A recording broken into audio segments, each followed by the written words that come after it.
नमस्कार साथियों, स्वागत है आपका अपने R S education circle YouTube channel पर। तो साथियों, आज की इस क्लास में हम एसएससी जीडी के लिए जीके का एक प्रैक्टिस सेट क्लास लेकर आए हैं, जो आपके एग्जाम्स के लिए बहुत ही महत्वपूर्ण होने वाली है। ठीक है साथियों, इस क्लास में हमने सभी महत्वपूर्ण प्रीवियस ईयर सिलेक्ट क्वेश्चन को कवर किया है, जो आपके एग्जाम्स के लिए बहुत ही महत्वपूर्ण होने वाले हैं। ठीक है साथियों, इस क्लास को पूरा आप अच्छे से कंप्लीट कर लीजिएगा, जो आपके एग्जाम्स के लिए बहुत ही महत्वपूर्ण है। ठीक है, तो साथियों बढ़ते हैं क्वेश्चन की ओर। जो हमारा साथियों पहला क्वेश्चन पूछा गया है कि फेदोमीटर का उपयोग किसे मापने में किया जाता है।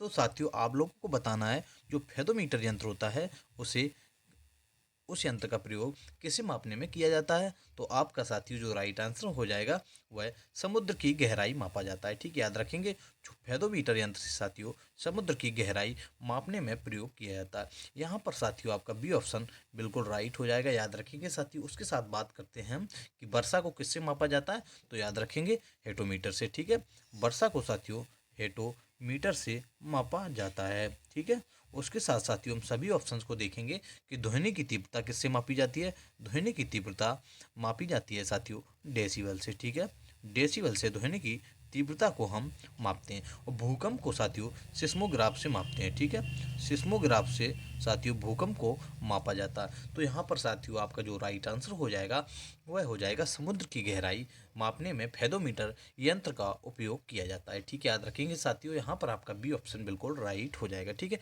आपको समझ में आ गया होगा। चलते हैं साथियों नेक्स्ट क्वेश्चन की ओर। क्वेश्चन नंबर साथियों 2 आपको पूछा गया है, प्रीवियस ईयर एग्जाम से पूछा हुआ क्वेश्चन है साथियों कि पंचतंत्र के लेखक कौन है।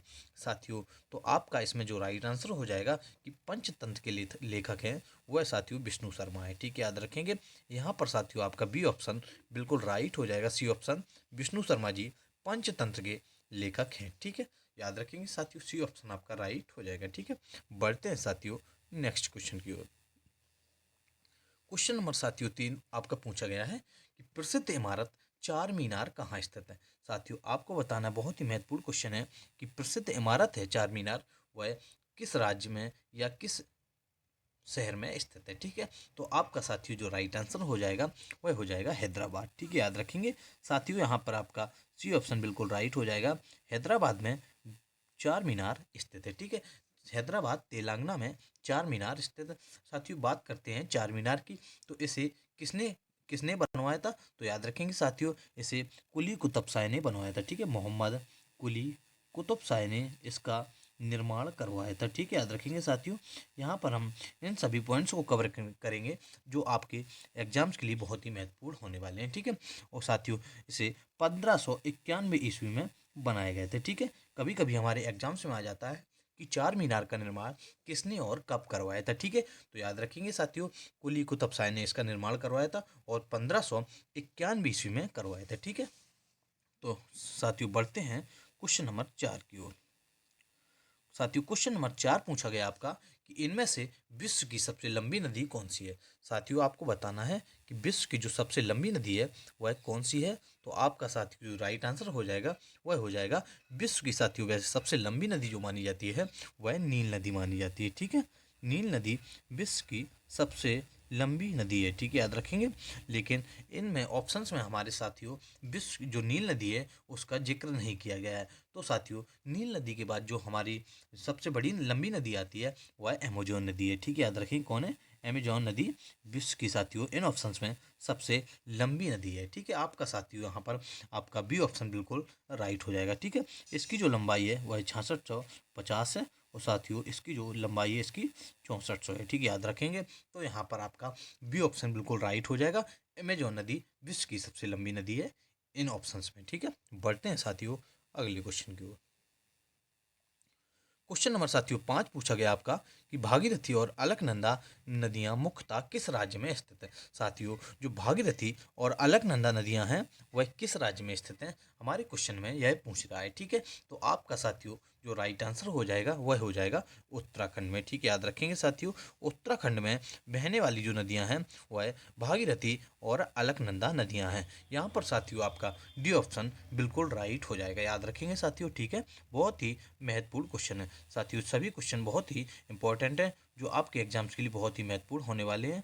ठीक है साथियों, सभी क्वेश्चंस को आप अच्छे से पढ़िएगा और कंप्लीट कर लीजिएगा। क्वेश्चन नंबर साथियों 6 पूछा गया आपका कि निम्न में से नीला ग्रह किसे कहा जाता है। साथियों नीला ग्रह किसे कहा जाता है, तो आपका साथियों जो राइट आंसर हो जाएगा वह हो जाएगा पृथ्वी। ठीक है, याद रखेंगे साथियों, पृथ्वी को नीला ग्रह भी कहा जाता है। ठीक है, यहाँ पर साथियों आपका सी ऑप्शन बिल्कुल राइट हो जाएगा, पृथ्वी को नीले ग्रह के नाम से भी जाना जाता है। ठीक है, बढ़ते हैं साथियों अगली क्वेश्चन की ओर।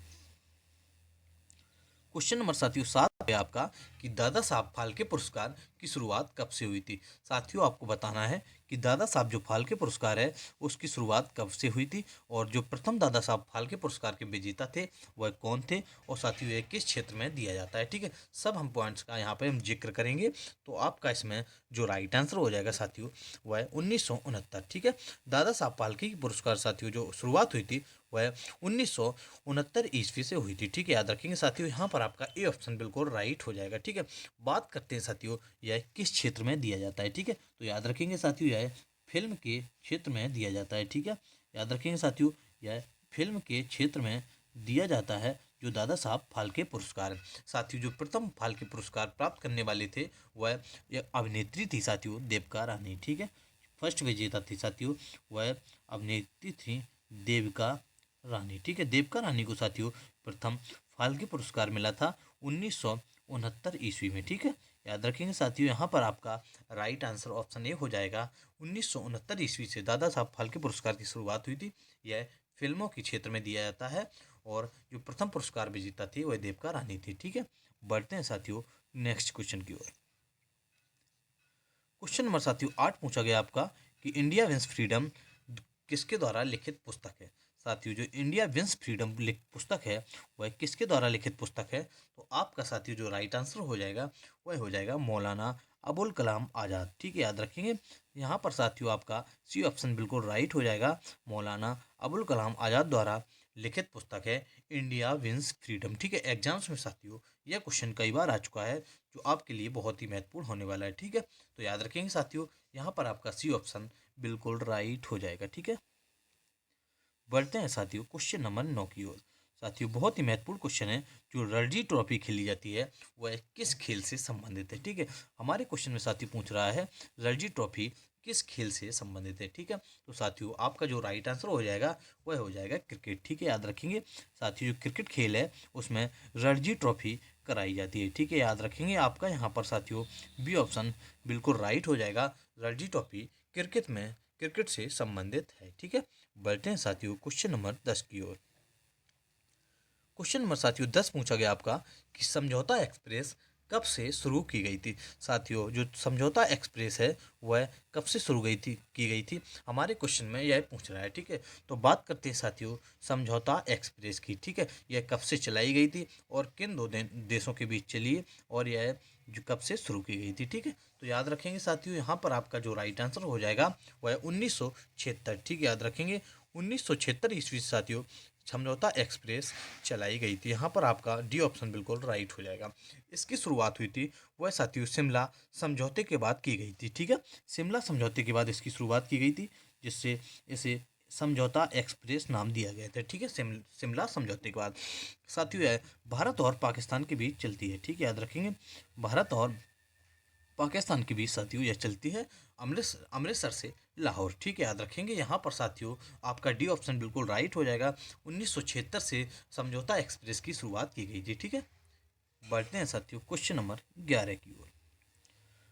क्वेश्चन नंबर 11 पूछा गया साथियों बनारस हिंदू विश्वविद्यालय के संस्थापक कौन थे। साथियों जिसे हम BHU कहते हैं बनारस हिंदू विश्वविद्यालय, उसके जो संस्थापक हैं, जो माने हुए विश्वविद्यालयों में से एक है, उसके जो संस्थापक हैं साधु वह पंडित मदन मोहन मालवीय जी हैं। ठीक है, याद रखेंगे यहाँ पर साथियों आपका डी ऑप्शन बिल्कुल राइट हो जाएगा, BHU या बनारस हिंदू विश्वविद्यालय के जो संस्थापक हैं साथियों वह पंडित मदन मोहन मालवीय को माना जाता है। ठीक है, याद रखेंगे साथियों यहाँ पर आपका डी ऑप्शन बिल्कुल राइट हो जाएगा, और 1916 ईस्वी में साथियों इसकी स्थापना हुई थी। ठीक है, याद रखेंगे साथियों 1916 ईस्वी में। ठीक है, बढ़ते हैं साथियों अगले क्वेश्चन की ओर। क्वेश्चन नंबर 12 पूछा गया है कि डांडी मार्च कहाँ से प्रारंभ हुआ था। साथियों जो दांडी मार्च हुआ था प्रारंभ, वह किस जगह से प्रारंभ हुआ था। ठीक है, तो याद रखेंगे साथियों, दांडी यात्रा थी उस वह साबरमती से साबरमती साथियों अमृतसर हुई थी। ठीक है, साबरमती साथियों स्टार्ट हुई थी। ठीक है, याद रखेंगे साबरमती आश्रम। यहाँ पर याद रखेंगे साथियों, यहाँ पर आपका बी ऑप्शन बिल्कुल राइट हो जाएगा। दांडी मार्च साबरमती से प्रारंभ हुआ था। ठीक है, बात करते हैं साथियों कब प्रारंभ हुआ था, तो 12 मार्च 1930 ईस्वी में। ठीक है, याद रखेंगे 12 मार्च 1930 ईस्वी साथियों यह प्रारंभ हुआ था। ठीक है, जिसे नमक सत्याग्रह भी कहा जाता है। दांडी मार्च जैसे इसका नाम नमक सत्याग्रह भी है। ठीक है, याद रखेंगे क्या, कभी कभी हमारे कुछ एग्जाम से क्वेश्चन आ जाता है दांडी मार्च या नमक सत्याग्रह। ठीक है, क्वेश्चन नंबर साथियों 13 पूछा गया आपका कि वंदे मातरम किसने लिखा था।